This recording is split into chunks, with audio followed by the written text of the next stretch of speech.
भाइयों एवं बहनों नमस्कार। संस्कृत संगम में आपका स्वागत है। आप आज कारक प्रकरण कल समाप्त हो गया है। आज आपका है समास प्रकरण, समास विचार है। आज हम यह समास जो है लघु सिद्धांत कौमुदी के अनुसार नहीं, बाबूराम सक्सेना के अनुसार जो है संस्कृत व्याकरण प्रवेशिका के अनुसार पढ़ाया जाएगा। ठीक, सिर्फ टीजीटी वालों के लिए। अब पीजीटी वालों के लिए जो है लघु सिद्धांत कौमुदी के आधार पर हम बाद में पढ़ाएंगे, उनका लेवल अलग है।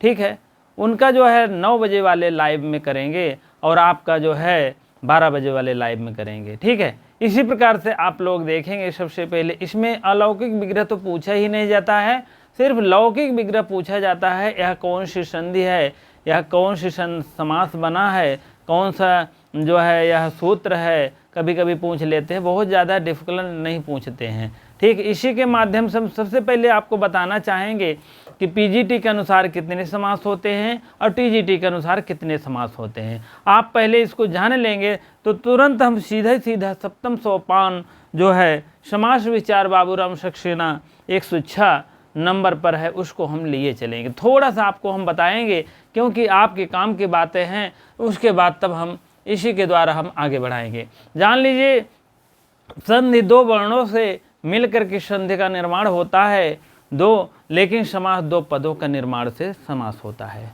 दो पद अलग होते हैं, 2 वर्ण अलग होते हैं। जैसे विद्याधन आलय, तो विद्या में आ निकालेंगे, आलय में आ निकालेंगे, आ और आ मिल करके बड़ा 2 वर्ण हुआ ना।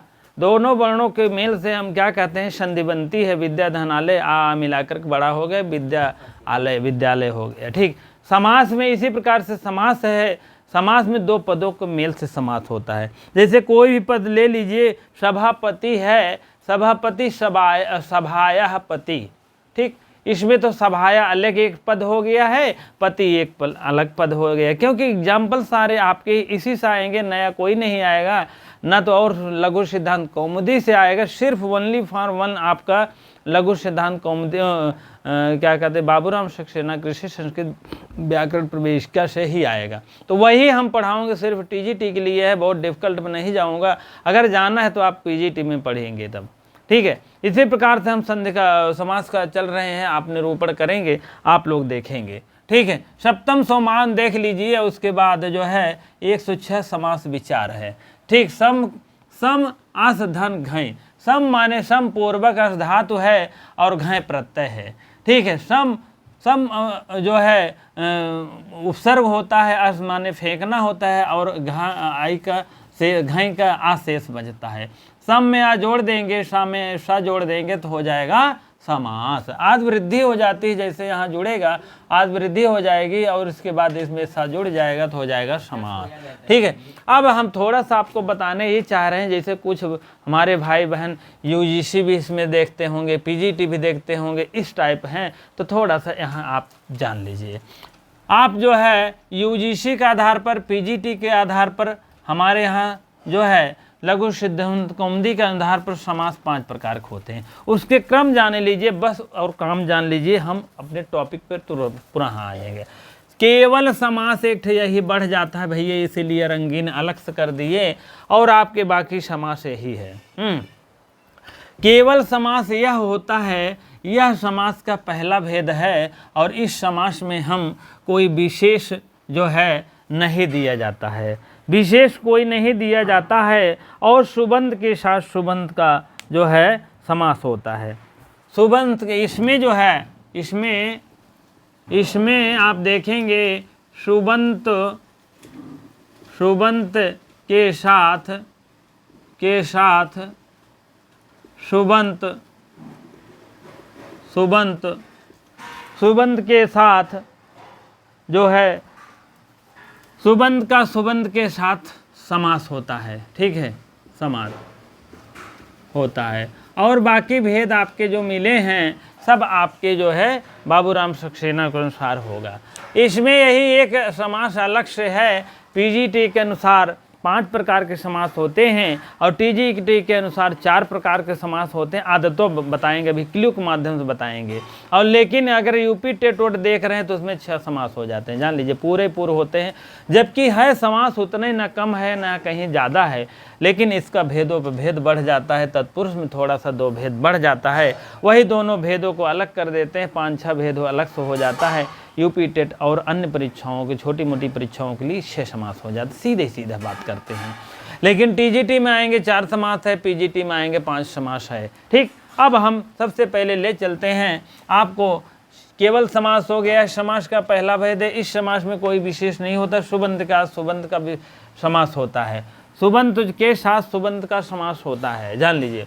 अब इसमें अव्ययी भाव समास यह कहता है पहला पद अव्यय हो और बाकी क्या हो, अर्थ प्रधान होता है। अव्ययी भाव का समास में पूर्व पद का अर्थ जो है प्रायः प्रधान होता है और यह प्रथम पद मुख्य होता है। ठीक है, अभी आपको और बताएंगे, इसके आगे और समझाने के प्रयास करेंगे। तत्पुरुष समास जो है, तत्पुरुष समास में उत्तर पद जो है, अंतिम पद जो होता है, इसमें जैसे उपगंगम है, आप देख लीजिए उपगंगम, आपको ये उदाहरण देख लीजिए, उपगंगम आपका है, उसी प्रकार से है। इसमें प्रथम पद प्रधान है और बाकी क्या है, बाकी जो है प्रथम पद प्रधान है, मुख्य होता है। ठीक, उप माने समीप, गंगा के समीप, यह आपके प्रधान हो जाएगा। और अव्यय भी होता है, अव्यय वह होता है जो कभी खर्च नहीं होता, ना उसका रूप चलता ना तो कुछ चलता है, सिर्फ जैसे तैसे रखा जाता है। चलिए दूसरा तत्पुरुष समास हम देखेंगे। तत्पुरुष समास में उत्तर पद मीन बाद वाला पद, 2 पद होता है ना, ये उत्तर पद होता है, ये पूर्व पद होता है। तो उत्तर पद मीन अंतिम पद क्या होता है, अर्थ जो है मुख्य होता है, इसका अंतिम पद अर्थ होता है मुख्य। और तत्पुरुष को एक भेद कर्मधारय हो जाता है और जो है कर्मधारय का एक भेद दिगु हो जाता है, जान लीजिएगा। तत्पुरुष का एक भेद क्या हो जाता है, कर्मधारय हो जाता है, और एक जो है भेद दिगु हो जाता है। अभी एक स्ट्रक्चर बना के इसको बताएंगे तब आपके समझ में आएगा, ऐसे नहीं समझ में आएगा, जान लीजिए। क्योंकि ये ऐसे घनचक्कर बाबूराम सक्सेना बहुत कम समय में और कम पेज में, कम मतलब स्थान में बहुत ज़्यादा वर्णों का विचार कर दिए हैं। ठीक, इसीलिए उसको समझना इनको बहुत कठिन होता है, जान लीजिए। इसको हम सरलतम भाषा में बताएंगे, स्ट्रक्चर बना के बताएंगे, आपके समझ में जरूर आ जाएगा।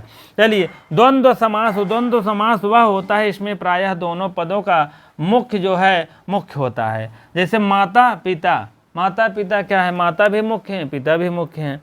बहुव्रीहि समास आप देखेंगे, बहुव्रीहि माने बहु माने बहुत, व्रीहि माने चावल, जिसके यहाँ बहुत व्रीहि चावल होता है वैसी बहुव्रीहि समास होता है। इसकी ज़्यादा व्याख्या जो है, और प्रायः जो है इसका अर्थ मुख्य होता है, जो अर्थ होता है। जैसे पीत धन अंबर, पीताम्बर है, पीताम्बर क्या होता है, अर्थ है, वह मुख्य होता है। ठीक है, इसी प्रकार से हम लिए चलेंगे। आपको टीजीटी के अनुसार जो 4 प्रकार का समास होता है फिर बताएंगे, फिर एक स्ट्रक्चर बनाएंगे, तब जाके आपके समझ में आ जाएगा। एक समासों का निरूपण किया जाएगा। जैसे अव्ययी भाव है, तत्पुरुष है, द्वंद्व है, दिगु है, इतने जब अव्ययी भाव आएंगे, जितने सूत्र आएगा, एक सूत्रों के अनुसार निराकरण होगा। और तत्पुरुष आएगा, इसमें भेदो भेद तत्पुरुष है, तो कर्मधारय है और दिगु है, तब उसका भी निराकरण करके जो है द्वंद्व है। उसी प्रकार से द्वंद्व भी हम मुख्य बातें करके जो भी है आगे बढ़ाएंगे, और वह व्रीहि को भी इसी प्रकार से हम आगे बढ़ाएंगे। हमें आशा है कि आपकी समझ में आता होगा। और ऐसे भैया बहन जो भी हैं, आप नोट्स बनाते चलिएगा। बहुत बढ़िया नोट्स लिखा रहा हूँ, जान लीजिए। ऐसे नोट्स आपको कहीं नहीं मिलेगा, जान लीजिए। इतना सटीक ढंग में नोट्स समझाने वाला या समझने वाला आपको कहीं नहीं मिलेगा, बता रहा हूँ। आपको इधर उधर थोड़ा सा बहुत लिखा करके आगे बढ़ जाएंगे, लेकिन आप ऐसे नोट्स तरीके से बनाने में बहुत टाइम लगता है, इसको नोट्स बनाने में और इसको समझाने में, यहाँ लिखने में भी दिक्कत प्रॉब्लम सब कुछ रहता है। इसीलिए बहुत कम समय में बात बता के आगे बढ़ जाते हैं, वो पूरी बात नहीं समझ में आता। एक शुरू से हम शुरू से बात बताने वाले हैं और शुरू से लिखने वाले हैं, जिससे कि पूरी बात ऐसे लिखते चलिए, एक नोट्स आपका बहुत बढ़िया तैयार हो जाएगा। ठीक है, हमें आशा है कि नोट्स बनाते चलिए। एक वीडियो देखने के बाद तुरंत देखते रहिए, नोट बनाते रहिए, तब जाके होगा। ठीक, क्योंकि कहते हैं कुछ हमको व्याकरण का नोट्स दे दीजिए, तो ऐसे नोट्स देने महीने लेने से कोई फ़ायदा नहीं है। जब आपके उसको समझे ही नहीं रहेंगे तो नोट्स फोर्स लेने से क्या फ़ायदा है। चलिए, अब टीजीटी के अनुसार हम पढ़ेंगे 4 समास है, कौन कौन है, आगे बढ़ेंगे। ठीक है, हाँ चलिए अब हम थोड़ा सा इसको देखेंगे। बुक आप पेज नंबर आप 234 आप लोग ओपन कर लीजिए। समास विचार कह रहे हैं छठे समास में विभक्तियों का प्रयोग किए गए हैं, किंतु यह विभक्तियों को जो करके लोप कर करके छोटे कर लिए जाते हैं, यह सब संभव हो जाता है जब 2 से अधिक एक साथ जोड़े जाते हैं। इस साथ में जोड़ने के एक ही समास होता है, को ही समास कहते हैं। समास शब्द का अर्थ है सम, मैंने बताया था। समास शब्द का अर्थ है सम, सम उपसर्ग और अस धातु है, अस धातु है और घय प्रत्यय है, घय प्रत्यय है। तो घय का आ शेष रहता है, जान लीजिए इसको कट जाता है तो आ शेष रहता है। अस मीन होता है फेंकना, फेंकना। ठीक है, सम उपसर्ग सम में जुड़ जाता है, अस का आ जुड़ जाता है, ये जो विसर्ग हलंत है हट जाता है और आ वृद्धि हो जाती है, और आ से जुड़ गया है, हलंत है आ के इसमें जुड़ जाएगा, ये भी हलंत खत्म हो जाएगा समास। ठीक, ये तो आपका हो गया समास बनने के। और संक्षेपीकरण कहते हैं, समास का अर्थ है संक्षेपीकरण, संक्षेपीकरण। ठीक है, और उसके बाद आपका समास का अर्थ है संक्षेपीकरण। और उसके बाद आपको अधिक शब्दों को रखने कर ना देखा जाए, कुछ भी कमी हो जाए वह अर्थपूर्ण विदित होता है। जैसे सभायाः पतिः, सभायाः पतिः। अब इसको संक्षेपीकरण करना है, सभाया अलग है और पति अलग है, 2 पद है। ये प्रथम पद है और ये द्वितीय पद है, ये पूर्व पद है और ये उत्तर पद है, 2 पद होते हैं। दोनों पदों का हम क्या करते हैं, संक्षेपीकरण में इकट्ठा बटोरना, कोई चीज़ विस्तारित करना फिर बटोरना। वैसे संधि मीन होता है जोड़, हर जैसे अपने नशी में जोड़ रहता है वैसे संधियों में। हाँ, सभायाः पति, सभायाः पति सभापति हो जाएगा, सभापति। अब आप इसको देखेंगे, सभायाः पति तो सिर्फ सभा का ही पति होता है, उस सभा का। सभायाः पति सभा के लिए पति तो यहाँ पर हो जाएगा, लेकिन सभापति हो जाएगा, पूरे सभा का मालिक हो गया है, इससे सुटेबल हो गया, बड़ा हो गया है। हाँ, तो आप जो है संधि जो है पढ़ रहे थे, मान लीजिए संधि जैसे जोड़ होती है, उसी प्रकार से समास में भी अलग अलग संक्षेपीकरण होता है। इसमें संधि में 2 वर्णों के मेल से होता है और समास जो है 2 पदों के मेल से होता है। 2 वर्ण जैसे विद्या धन आलय, मैंने कहा विद्या में आ ले लिया, आलय में फिर आ ले लिया। प्रथम पद उत्तर पद, प्रथम पद के उत्तर भाग में वर्ण मिला, विद्यालय में विद्याधन आलय में आ पहला मिला। ठीक है, तो दोनों को आ और आ मिलकर के मैंने बड़ा आ बन गया तो विद्यालय बन गया। ठीक है, इसी प्रकार से क्योंकि 2 वर्णों को मैंने लिया है, उसी को जोड़ को हम विद्यालय बना दिए। लेकिन इसमें 2 पद होते हैं, एक सभापति हो गया, सभा हो गया, एक पति हो गया, सभायाः पतिः। ठीक, इस टाइप है, सभापति हो गया। चलिए अगला हम देखते हैं। आप धनस्य वर्षा है, धनस्य वर्षा, वार्ता, 2 पद हैं इसमें। धनस्य वर्षा तो हो जाएगा यहाँ पर धन वर्षा, धन वार्ता। ठीक है, इसी प्रकार से धनस माने धन के लिए वार्ता। हाँ, धन वर्तक मतलब एक बहुत बड़ा सुस्टेबल बन जाएगा, इससे बड़ा माना जाएगा। ठीक है, अगला अभी आप देखेंगे। हाँ, तो इसी प्रकार समस्त पद को राजपुरुषा, राजस्य पुरुषा, राजस्य धन वर्षा करेंगे, राजस्य धन वार्ता। ठीक है, इसी प्रकार से करेंगे तो क्या हो जाएगा, राज धन वार्ता, राज धन वार्ता, इस टाइप आपका हो जाएगा। राजस्व में राज के लिए धनवर्ता राज धनवर्ता हो जाएगा। इससे ये दो पदों में जो है ये सुटेबल माना जाएगा। ऐसे ऐसे प्रकार से ये जो है राजपुरुषा धनवर्ता हो गए समस्त पद। ऐसे लंबे लंबे समासों के साहित्य में किसी न किसी समासों में पंक्तियों के निकाल कर होते हैं और शब्दों के टुकड़े टुकड़े कर दिए जाते हैं और इससे दिखाया जाता है, इसलिए विग्रह कहते हैं। धनवर्ता भी धनस्वर्ता हो जाएगा। और इसके प्रकार से हम आपको कवि के निर्देशानुसार जो है दशाओं में समास होता है और मुख्य मुख्य इस सोपान में दिए गए हैं। अब हम टीजीटी के अनुसार जो लेकर आए हैं, टीजीटी के अनुसार 4 समास पढ़े जाते हैं, अत द्वब होते हैं। अव्ययी भाव है, तत्पुरुष है और द्वंद्व है और बस बहुव्रीहि है। इसी देखिए आपके बाबूराम शिक्षक, हाँ अव्ययी भाव देखेंगे, तत्पुरुष, द्वंद्व और बहुव्रीहि। अव्ययी भाव में सबसे पहले है प्रथम पद समास माना जाता है। प्रथम पद प्रधान माना जाता है, प्रधान, ठीक है। और इसमें जो है उत्तर पद प्रधान माना जाता है, ठीक है, उत्तर पद प्रधान माना जाता है। ऐसे देखते नहीं, ठीक, हाँ उत्तर पद प्रधान माना जाता है, उत्तर पद प्रधान माना जाता है, ठीक है। इसमें दोनों पद प्रधान माना जाता है, इसमें दोनों पद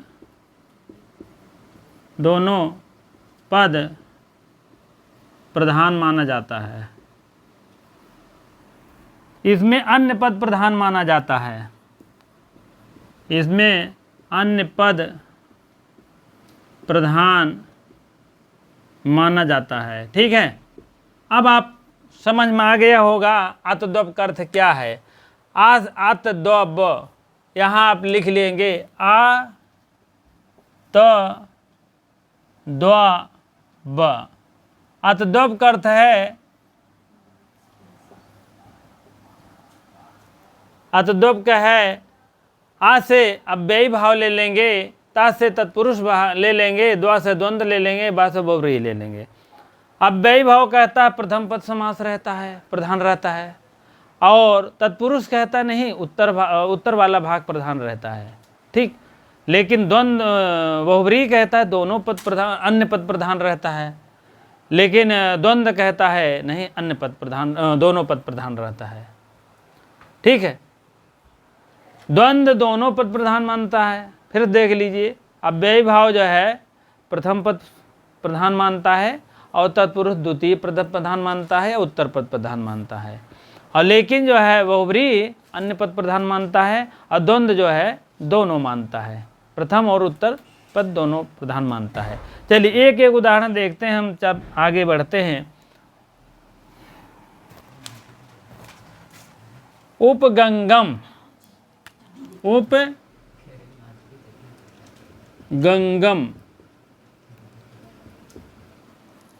उपगंगम है राज्ञः पुरुषः, पुरुषः। अब पितरौ इसमें ले लीजिए, पितरौ, इसमें क्या है पीताम्बर कर दीजिए, पीताम्बर, पीताम्बरः कर दीजिए, यह शः हो जाएगा, हाँ पीताम्बर, पीताम्बरम कर देंगे तो जान लीजिए आपका यहाँ पर कर्मधारय नेटवर्क पकड़ेगा, जान लीजिए। पीताम्बरम करेंगे तो पीताम्बरम, पीताम्बरः यश शः, पीताम्बरम यश शः हो जाएगा, पीताम्बरम यश शः। वह व्यक्ति है जो पीला वस्त्र धारण करे, अर्थात तीसरा अर्थ देने लगता है नेटवर्क श्री कृष्ण भगवान, ठीक है। तो इसी प्रकार से आपके 4 समास टीजीटी के अनुसार है भैया। अब अगला हम सोपान फिर लेकर आए हैं, इसके स्ट्रक्चर बनाएंगे, कितने कितने भाग हैं, तब हम सूत्रों पर चलेंगे, जान लीजिए। ऐसे नहीं चलेंगे, आप ऐसे नोट्स बनाते चलेंगे, कोई भी आपके इधर उधर नहीं हो जाएगा, क्वेश्चन सब कुछ धीरे धीरे आने लगेगा, ठीक। आप समझ लीजिए कि अब जो है अव्ययी भाव के स्ट्रक्चर बहुव्रीहि से अव्ययी भाव, तत्पुरुष कितने भेद हैं, द्वंद्व कितने हैं, बहुव्रीहि के कितने, एक बार भेद जान लेंगे तो तब हम एक तरफ से लेके चलेंगे, एक तरफ से जैसे कि अव्ययी भाव तब पढ़ाएंगे, तत्पुरुष बढ़ाएंगे, तब उसके बाद ऐसे ऐसे चलते रहेंगे। ठीक है। हाँ, पहला है अव्ययी भाव समास, दूसरा है तत्पुरुष समास, और तीसरा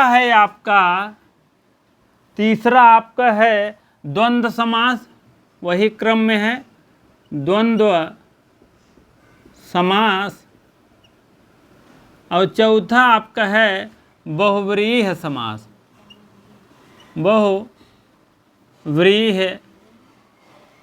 समास।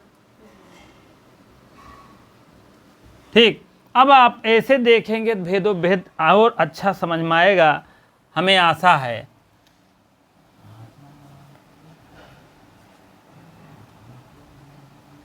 ठीक है।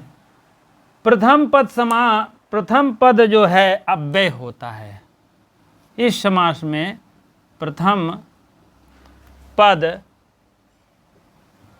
अव्यय होता है, अव्यय होता है और प्रधान भी होता है, प्रधान होता है। ठीक है, ठीक है, इतना आप जान चलिए। और इस समास में दो भेद होते हैं। तत्पुरुष जो है समास में दो भेद होते हैं, दो भेद हैं, ऐसे लिख दीजिए, शॉर्टकट में लिख रहे हैं, नहीं तो कहो कि और कुछ करें। और इसमें आप देखेंगे हमारा कलाकारी बहुत तगड़ा रहता है। ठीक है, उसमें आप देखेंगे तो दो भेद आप पाएंगे। दो भेद कौन है? एक होता है समानाधिकरण, समानाधिकरण,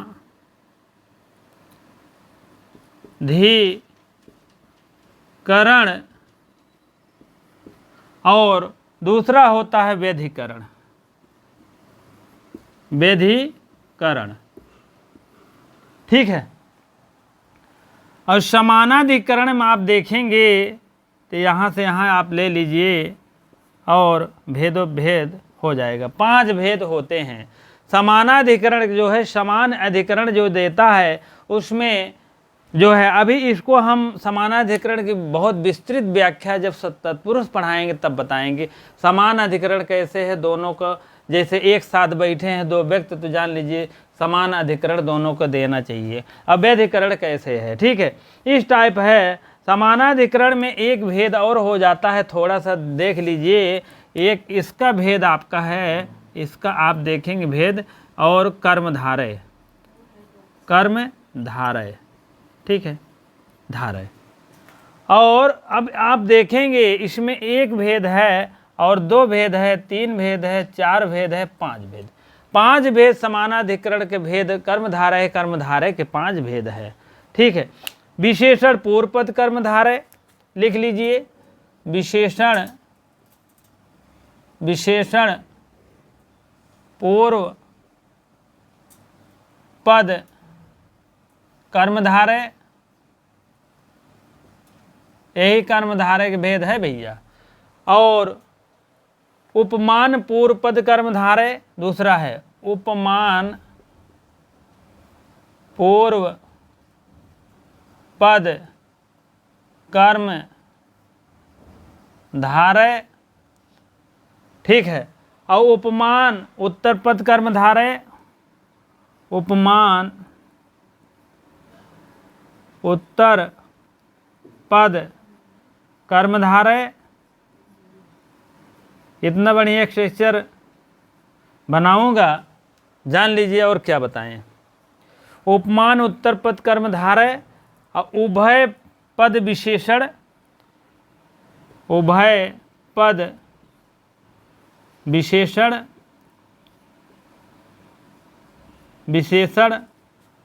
उदय पद विशेषण कर्मधारय, कर्मधारय। यहाँ आप मान के चलिए दिगु कर्मधारय, दिगु कर्मधारय, ठीक है।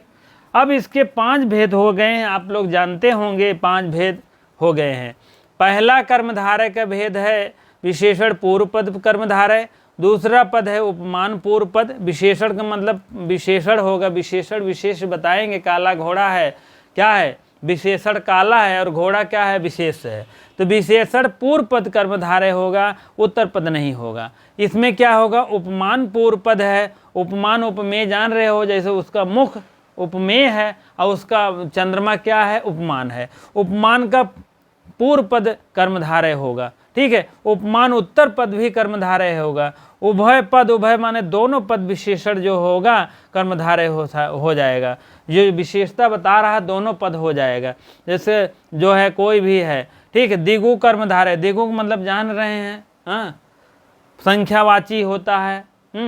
पंचरास्ता है, सप्तगंगम है, लेकिन गंगा शब्द आएगा तो जान लीजिए आपका इसमें आएगा व्ययी भाव, ठीक है। और नहीं तो एक सूत्र आपको बताएंगे, ठीक। अब आपके 5 भेद हो गया भैया, लेकिन आपके व्यधिकरण के कितने भेद हैं इसको भी आप देखते चलिए।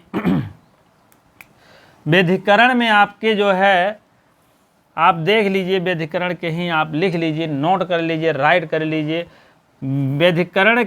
व्यधिकरण मान लीजिए व्यधिकरण है ही, व्यधिकरण के 6 भेद पाए जाते हैं, 6 भेद हैं। अब इसमें भेद आप देखेंगे तो हो जाएगा, हाँ, आपका प्रथमा व्यधिकरण, द्वितीया,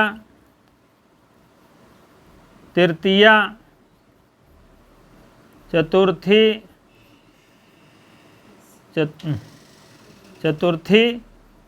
पंचमी, षष्ठी, और क्या हो जाएगा? नहीं, प्रथमा नहीं है, द्वितीय से ही शुरुआत होगा, ठीक है। षष्ठी, सप्तमी, इसी प्रकार से आपको 6 भेद मिल गए हैं। 1 2 3 4 5 6 भेद हो गए ना। द्वितीया है, तृतीया है, हाँ, द्वितीय, तृतीय, चतुर्थी, पंचमी, षष्ठी, सप्तमी। सप्तमी मतलब 7 भेद होते हैं, लेकिन 6 भेद होता है। अब आप मान चलिए, लेकिन बाबूराम सक्सेना में व्यधिकरण पहले है, समानाधिक थोड़ा सा वो आप ये जान चलिए। बाबूराम सक्सेना में जो है, आप ये पहला है और ये दूसरा है, कहने का मतलब ये यहाँ होना चाहिए और ये यहाँ होना चाहिए, क्योंकि ये क्वेश्चन आया था अभी, आपको बता दें, बहुव्रीहि का भेद बताया गया था। बहुव्रीहि में भेद है, पहले समानाधिकरण है तब व्यधिकरण है, लेकिन तत्पुरुष में पहले व्यधिकरण है तब समानाधिकरण है। थोड़ा सा यही हमसे क्षम्यता आप करिएगा, क्योंकि पहला भेद जब आप लिखिए, नोट बनाइएगा, तो पहला भेद आप इसको इधर लिखिएगा और इसको उठा के यहाँ लिखिएगा। अभी मिटाएंगे, बहुत टाइम वेस्ट होगा, तो इसीलिए जो है आप मान के लिए पहला भेद है और ये दूसरा भेद है, ठीक है। लेकिन आप बहुव्रीहि समास में भी भेद मानेंगे तो ए से लिखिएगा, पहला भेद ए है, दूसरा भेद ए है, जान लीजिए। अब आपको हम लिए चलते हैं आपको द्वंद्व समास। द्वंद्व समास के कितने भेद हैं? 3 भेद हैं। द्वंद्व समास के आपके 3 भेद हो जाएंगे। 3 भेद आप लोग लिख लीजिए, ठीक है। 3 भेद कौन है द्वंद्व समास के? इतरेतर द्वंद्व, एक शेष द्वंद्व, इतरेतर द्वंद्व, यहाँ अभी इतरेतर द्वंद्व, इतरेतर द्वंद्व और एक शेष द्वंद्व, एक शेष द्वंद्व और समाहार द्वंद्व।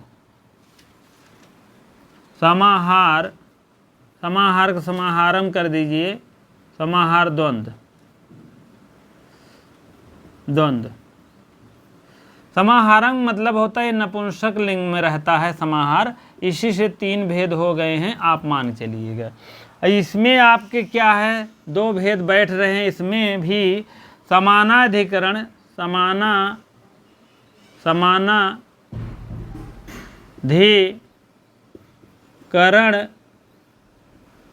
और व्यधिकरण।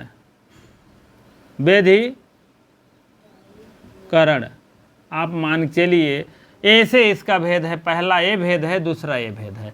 लेकिन इसमें भैया बाबू लिखिएगा तो पहला भेद इसको यहाँ लिख दीजिएगा, इसका वाला यहाँ लिखिएगा, क्योंकि ये तत्पुरुष में ऐसे भेद ही है कि पहला भेद व्यधिकरण है, दूसरा भेद समानाधिकरण है। क्योंकि आपको भेद पूछ लिए जाए, तत्पुरुष के दो भेद हैं तो आपको ऐसे पूछा जाएगा क्रमवार, तो आप लोग जानते रहिएगा, क्योंकि ये बहुब्रीहि समास में पूछा गया था, तभी बता रहा हूँ। आपको शरीर से चलूँगा, कोई दिक्कत नहीं होने पाएगी। अब इसमें आपको है व्यधिकरण के जो है बहुब्रीहि समास में आता है, समानाधिकरण जो है, यह जो है बहुब्रीहि छह भेद है। छह भेद, जैसे इसका छह भेद है, इसका वाला समानाधिकरण व्यधिकरण में इसमें है, वैसे यहाँ है। द्वितीया है, द्वितीया, तृतीया, चतुर्थी, पंचमी, षष्ठी, सप्तमी,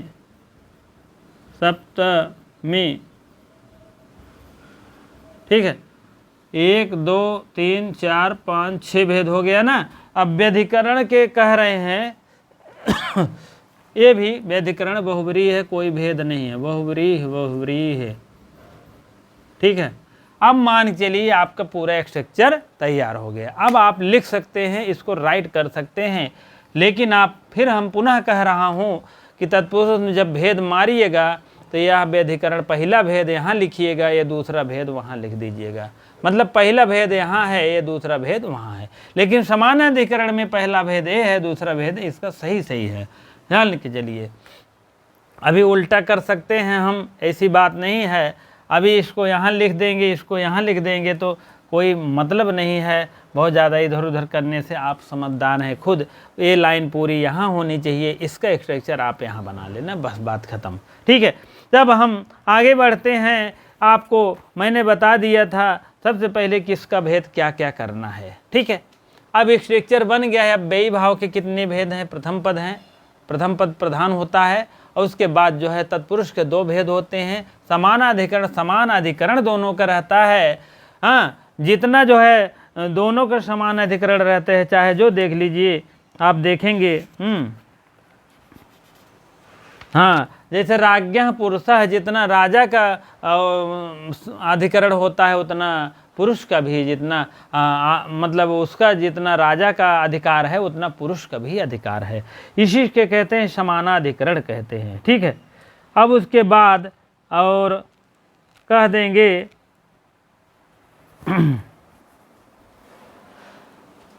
हाँ, चलिए, राजपुरुषा हो गया है, राजा का पुरुष, और सह पुरुषा, तस्य पुरुषा, जान रहे हैं, तस्य पुरुषा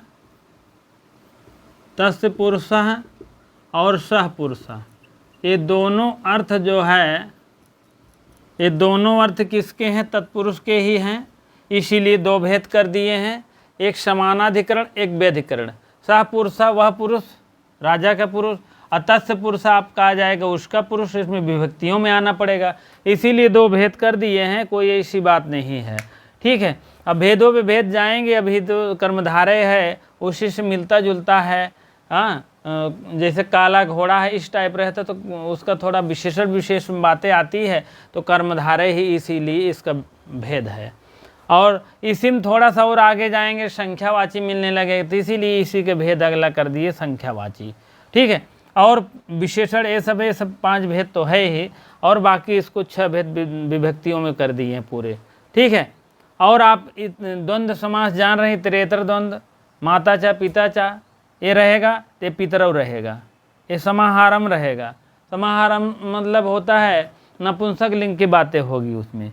हाँ, नपुंसक लिंग में जितने आएगा आपका उदाहरण, उसमें आपको हो जाएगा, ठीक है।